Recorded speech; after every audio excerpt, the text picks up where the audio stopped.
Hello dear friends, you are on the channel of Ruslan Belov. Well, the battles continue, and we continue to study the situation at the front. And so, friends, we have some very good news.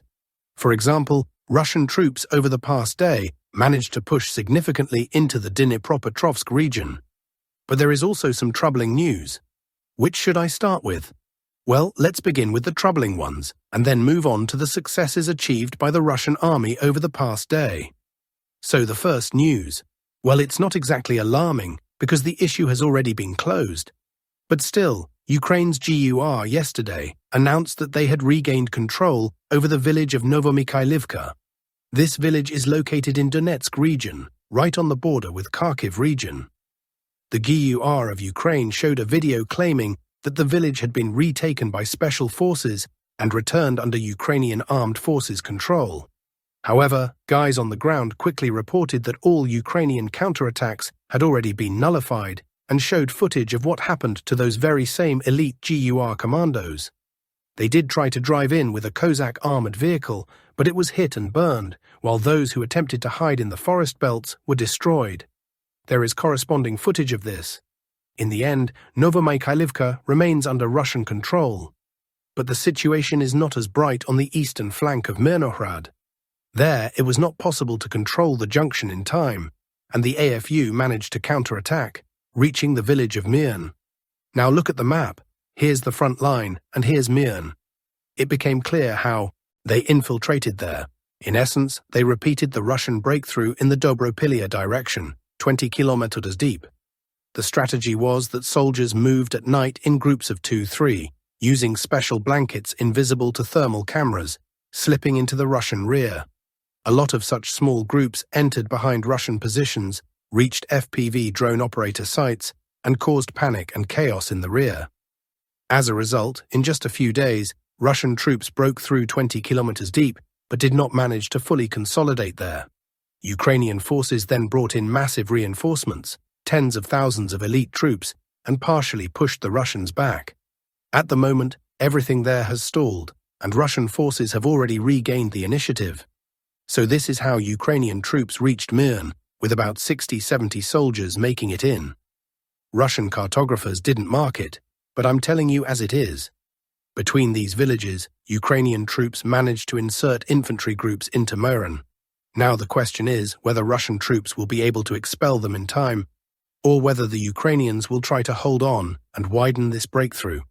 For now, their corridor is very, very thin. Looking at the map again, there's no reason for panic, because under Russian control are the large settlement of Novoekonomichny, as well as areas to the north and east. The Ukrainians have no real space for maneuver here. That's why personally I remain calm. But the downside is that due to such mini breakthroughs, Russian forces now have to shift focus from developing their own breakthrough to eliminating the AFU's penetration. As a result, what could have been a decisive 18-kilometer breakthrough, potentially leading to the collapse of defenses and clearing several towns, has in practice only improved Russia's tactical position, and now forces are being redirected to put out fires.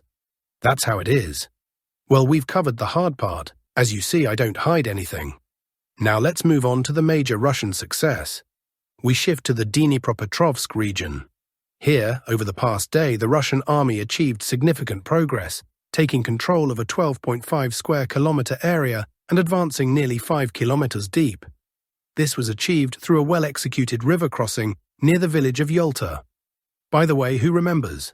Probably those who follow updates regularly recall that about a month ago, maybe a bit more, Ukrainians celebrated another Potuzhna Peremoha, showing their flag in Yalta, claiming they had counterattacked and retaken the village. Well, how are things now? Not good. As always, such attempts by the AFU lead nowhere, just to a delay of the inevitable. So Russian troops recaptured Yalta, cleared it, and from there advanced almost 5 kilometers deep into the Dnipropetrovsk region.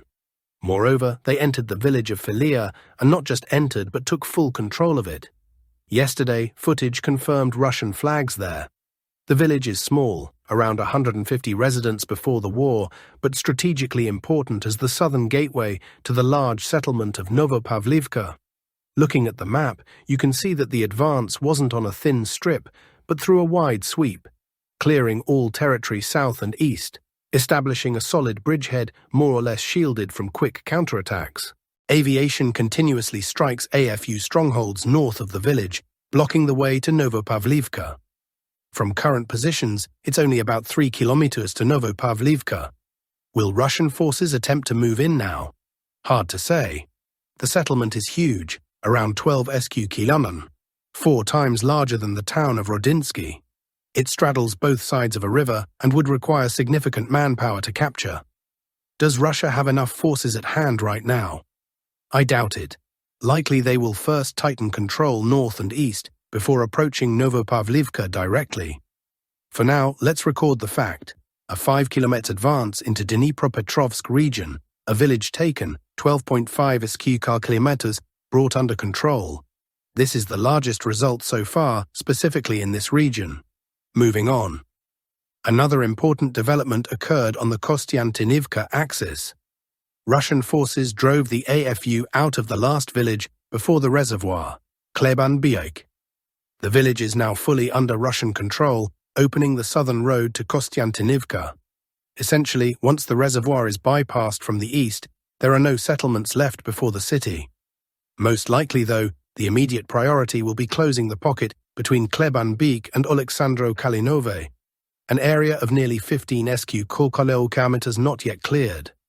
After that, the army will begin maneuvering around the reservoir and approach the city itself. Battles for Konstantinovka may not begin until mid-autumn, or even the winter campaign. From several directions, Russian troops are already extremely close. From Predtekine, just 2.5 kilometers from the first houses, and from Alexander Shultine, about 4.5 kilometers. The approaches are open, but a direct assault is not yet in the plans. Perhaps instead, they will push through Rusin Yar toward Mykolaiivka and emerge on the northern side of Konstantinovka, near Druzhkivka, the main Ukrainian supply route into the city. If successful, a full-scale assault might not even be necessary. Also, cartographers marked Russian control in the Serebryanka forestry, though in fact Russian control is even broader than drawn. Recently, I hear louder and louder complaints from the Ukrainian side about their worsening situation on the Siversk and Lyman axes. Remarkably, these used to be the quietest sectors, and now they are constantly active. While capturing Lyman or Siversk is not on the table yet, Russian forces will reach them soon. That's a fact. That's all for the frontline situation today. Now let's take a look at the political arena. Russia de facto recognizes Zelensky as head of the regime and is ready to meet him in that capacity. Putin reportedly told Trump this during a phone conversation, according to Sergei Lavrov. Russian and Ukrainian delegations have met and will continue meeting in Istanbul. A Putin-Zelensky meeting was not discussed in Alaska. The topic was raised spontaneously. Europe's reaction, including visits to Washington and subsequent actions, shows that it does not want peace. It is Putin and Trump who seek peace. Security guarantees for Ukraine must reflect a consensus that considers Russia's interests. There is abundant evidence of Kiev deliberately striking civilian targets. Russia shares this information globally. Russia has never deliberately chosen targets not linked to Ukrainian military forces. Ukraine has the right to exist only if it releases the people who voted in referendums in favor of Russia, Lavrov stated. Budapest accused Zelensky of making crude threats against Hungary. The foreign minister commented on Zelensky's statement about strikes on the Druzhba oil pipeline, suggesting its existence depends on Hungary. Zelensky used Ukraine's national holiday to make rough threats against Hungary. Hungary firmly rejects such threats, said Peter Szijjártó. He also said Ukrainian strikes on the pipeline were attacks on Hungary's energy security and must be regarded as assaults on sovereignty. No war that Hungary is not part of can justify violating its sovereignty. We call on Zelensky to stop threatening Hungary and to abandon actions that endanger our energy security. Hungary's FM wrote. Slovakia's FM also warned that Ukraine could be left without Slovak diesel after strikes on the Druzhba pipeline. Attacks on the pipeline supplying Russian oil to Slovakia do not benefit Ukraine itself, said Juraj Blanar. He reminded that Slovnaft refinery processes Russian oil and is a major diesel supplier to Ukraine, covering 10% of its monthly consumption. We understand Ukraine's hardship, but this infrastructure is vital for us, especially when Ukraine harms its own interests, risking losing fuel. Our national interest is to protect these supplies, and that's why we are openly communicating with Ukraine, said Blanar. He discussed the issue with Ukraine's FM, who acknowledged it and promised to inform Kyiv's leadership. Blanar added he will continue raising the issue at the European level and also in a video conference tomorrow with Ukraine's Vice President. US Vice President J.D. Vance stated that Russia must participate in talks on Ukraine's security guarantees. How can you provide reasonable guarantees without discussing them with Russia, he said. Vance also stated that US troops will not be deployed in Ukraine, but Washington intends to play an active role in shaping Kyiv's security system. The US hopes peace in Ukraine can be reached within 6 months, he added, with 2 key issues to resolve: territory and security guarantees. He emphasized that Russia is not misleading Trump about its willingness to negotiate. If we recall World War II or any other major conflict in human history, they all ended in some kind of negotiations, Vance said. He expressed confidence that Trump is focusing on the small details where Russian and Ukrainian positions converge or diverge in order to resolve the conflict. Our source in the Kyiv office reported that the main negotiations between the office and its partners are centered around financing the armed forces of Ukraine, not around security guarantees. On Bankova, they understand very well that if financing stops, Ukraine will go bankrupt, Kyiv will not be able to maintain its army, and it will have to cut all social programs.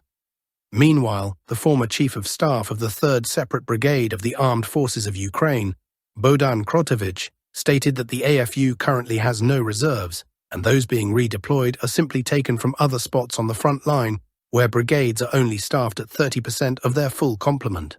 Brigades are holding the front line at 30% strength. According to regulations, they are not combat-ready at all. However, they constantly receive orders to attack and restore tactical positions. In Europe, a scandal is gaining momentum regarding the possible deployment of so-called peacekeepers to Ukraine. 80% of the French can't wait for him to leave. If he is so eager, let him go fight himself.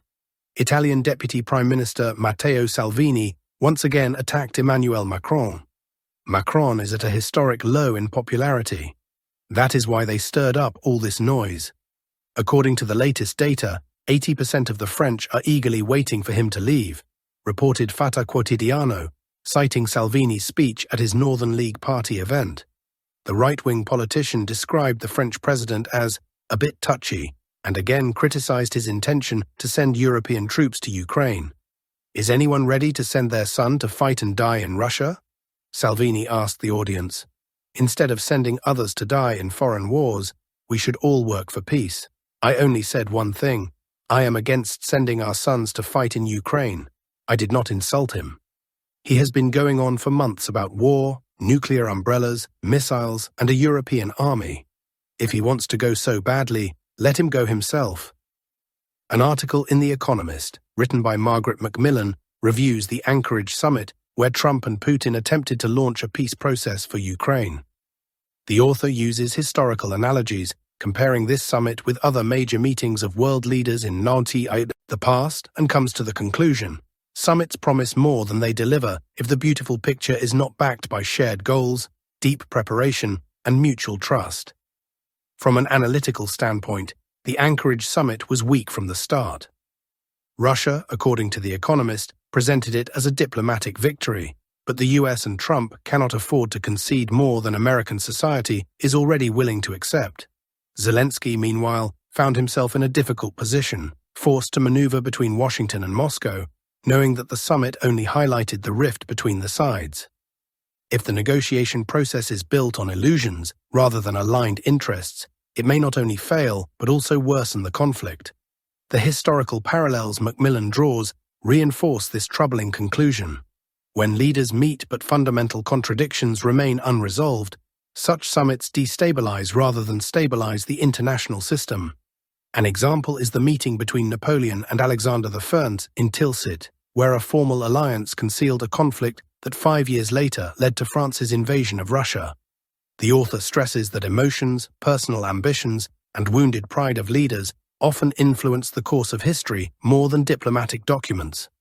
The negotiation process over Ukraine is increasingly becoming a battleground for the personal interests of Trump, Putin, and Zelensky, rather than a path to stable peace.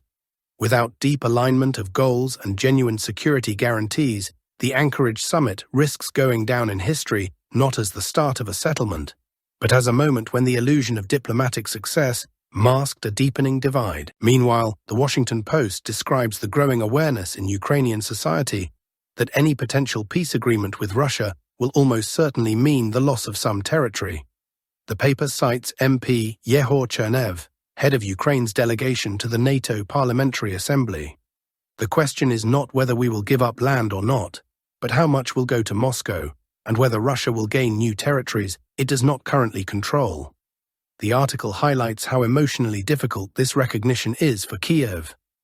Anton Hrushetsky, head of the Kyiv International Institute of Sociology, notes that for many Ukrainians this would be a national tragedy. However, he considers mass protests unlikely if the decision is accompanied by strong Western security guarantees, and if the Kremlin drops some of its demands, for example reducing the Ukrainian army or having the right to interfere in Ukraine's domestic politics.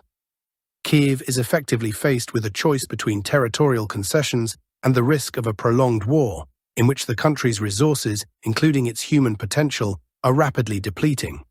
In this context, the logic of Western partners, especially the United States, is gradually shifting toward a pragmatic end to the conflict. Preserving control over the remaining territory and providing Ukraine with long-term security guarantees seems a more realistic strategy than trying to win everything back at any cost. This signals the beginning of a new paradigm in the conflict. From offensive rhetoric to rationalization, Russia, obviously, is a great power, whether the US likes it or not. Harvard economist Jeffrey Sachs on A Multipolar World.